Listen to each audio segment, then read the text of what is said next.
Bonjour à tous, bienvenue dans le Challenger Prépa. Aujourd'hui on se retrouve pour un petit exercice de physique, un énorme classique de physique de première année, c'est sur le cyclotron, donc un accélérateur de particules.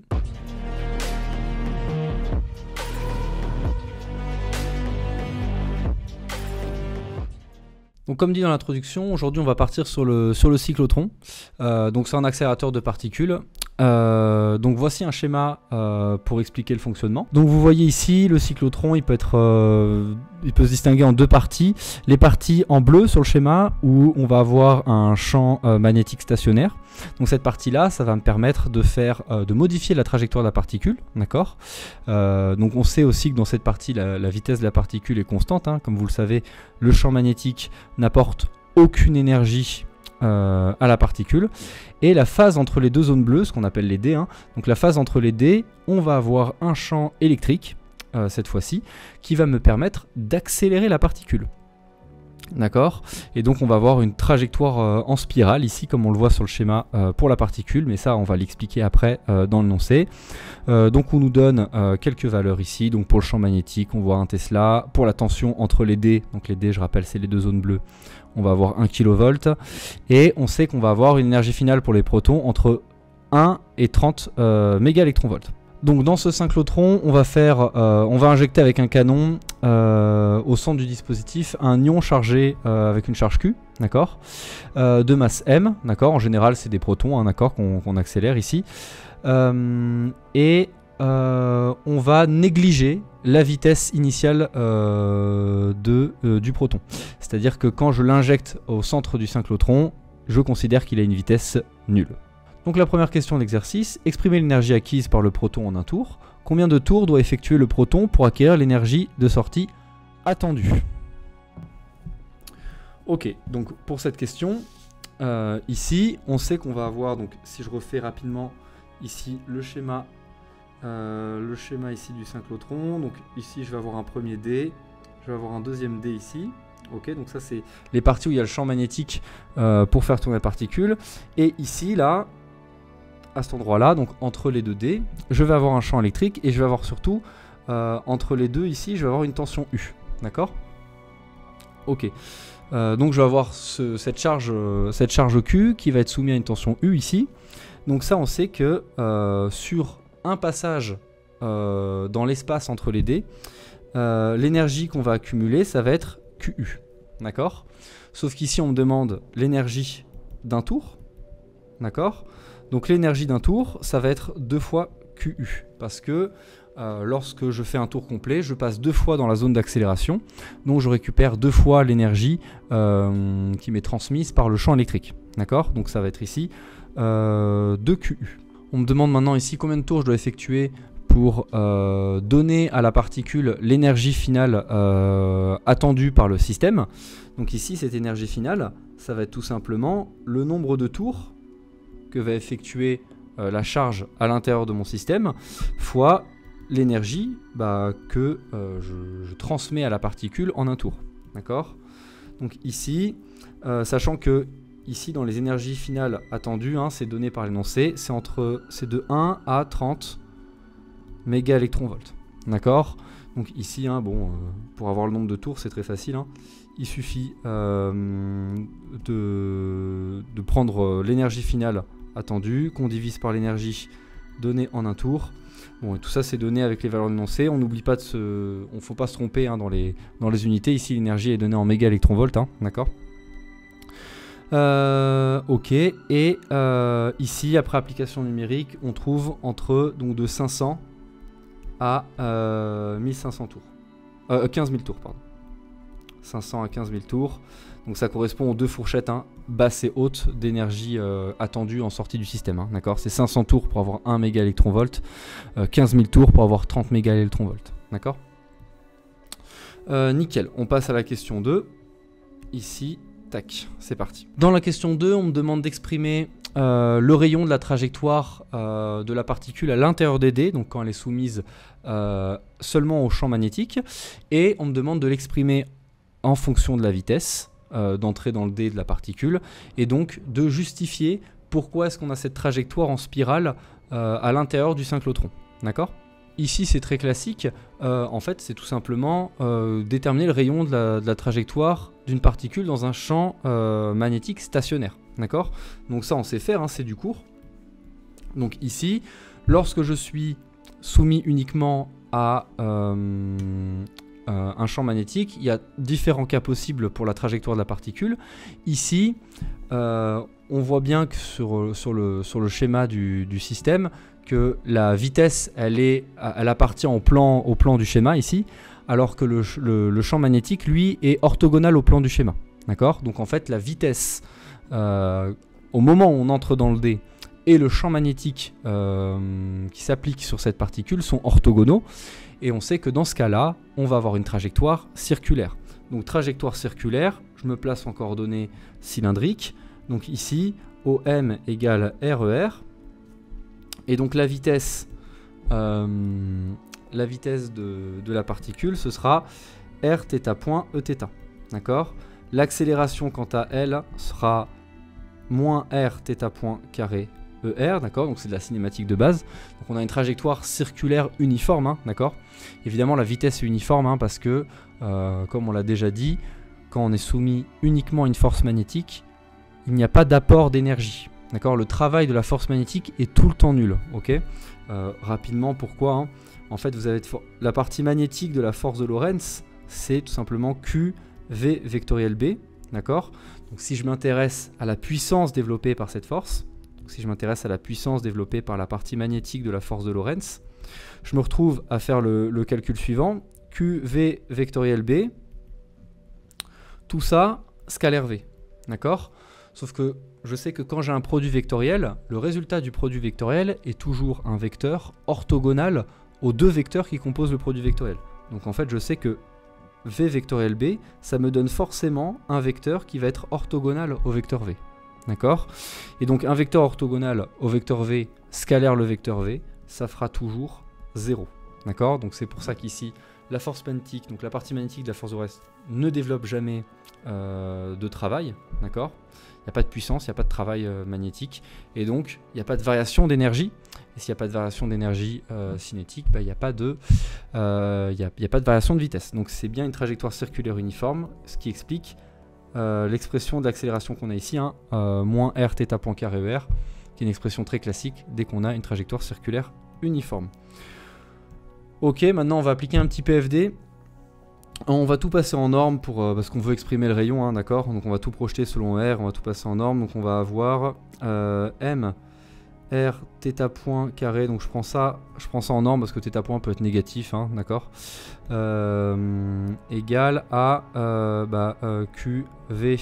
Donc V ce sera la norme, je prends la norme de la vitesse B, ok? Et ici en fait on peut multiplier par R ici et divisé par R, d'accord? Comme ça, R carré, θ point carré, ça nous donne simplement V carré, ok? Et donc du coup, en isolant, on va avoir R qui va être égal, donc ici, à MV sur QB.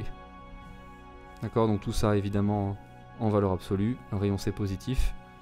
Hop. Ok, voilà l'expression du rayon de la trajectoire à l'intérieur des dés. Ok.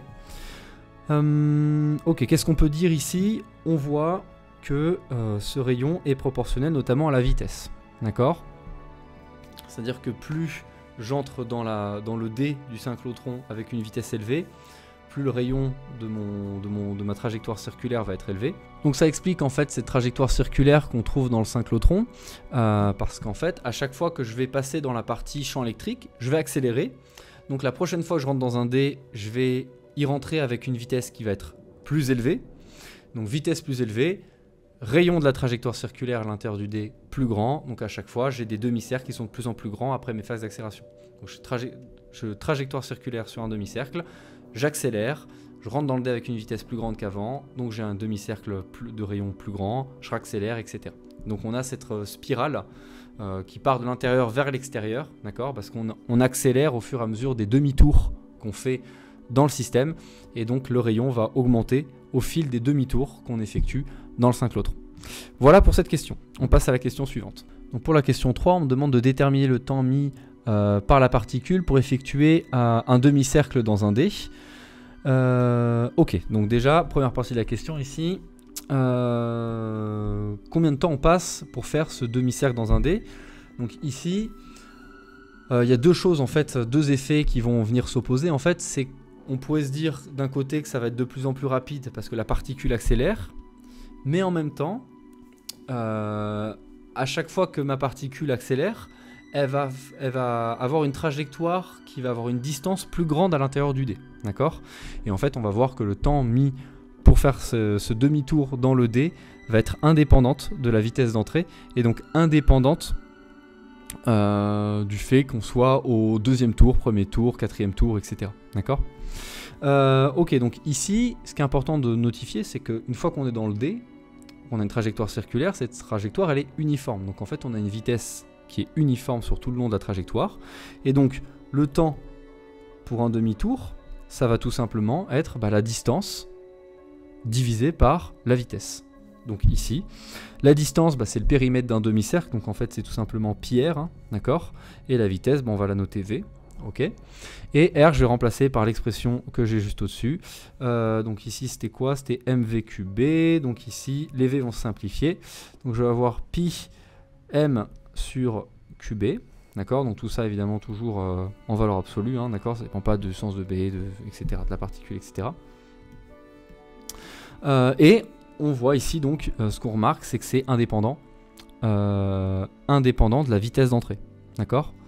Et donc indépendant du tour dans lequel on se trouve, d'accord. Que ce soit la première fois que j'entre dans un dé ou la millième fois, je vais mettre autant de temps à faire le demi-tour, d'accord. Ouais, c'est très important.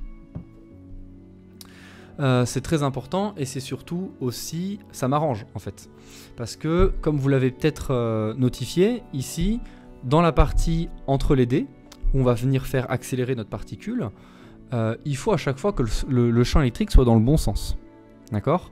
Parce que si je garde toujours le champ électrique dans un même sens, lorsque la particule va aller, donc si par exemple imaginons que ce soit un proton et que ce soit donc du coup une charge positive, quand la particule va aller dans le même sens que la direction du champ électrique, elle va se voir accélérer. Tant mieux. Sauf qu'une fois que je fais le demi-tour et que ma particule va dans le sens opposé, si le champ électrique est toujours dans le même sens, le champ électrique cette fois-ci va décélérer la particule. D'accord? Donc il faut qu'entre le moment où je passe entre l'espace entre 2 dés et le moment où je fais le demi-tour et je reviens dans cet espace, il faut que le champ électrique ait changé de sens pour continuer d'accélérer la particule. À chaque fois, je veux accélérer de plus en plus ma particule. Et donc ici, le fait que le temps que je passe à faire le demi-tour dans le dé soit constant et ne dépende pas de la vitesse, et bien en fait ça va faire que je vais pouvoir mettre une tension, donc un champ électrique sinusoïdal dans l'espace entre les 2 dés, et j'ai juste à faire matcher les périodes. Donc il faut que la période de ce champ électrique ou de la tension, peu importe, en fait ce soit égal à 2 fois le temps que je mets pour faire le demi-tour. D'accord? Comme ça, quand je fais un tour complet, j'ai bien une période du champ électrique qui est passée. D'accord? Donc ici, il va falloir mettre une tension sinusoïdale, 2 périodes, 2 fois le temps qu'on va mettre pour le demi-tour. Et il me semble que c'était la deuxième partie de la question 3. Je vérifie. Oui, c'est ça. Donc en fait, on suppose que le temps passé au niveau de la phase d'accélération est négligeable par rapport au temps qu'on passe dans les dés. Et il faut en déduire la variation du champ électrique qu'on doit appliquer entre les deux phases du dé pour qu'on ait toujours une phase d'accélération pour la particule. Donc c'est ce qu'on vient de dire, d'accord?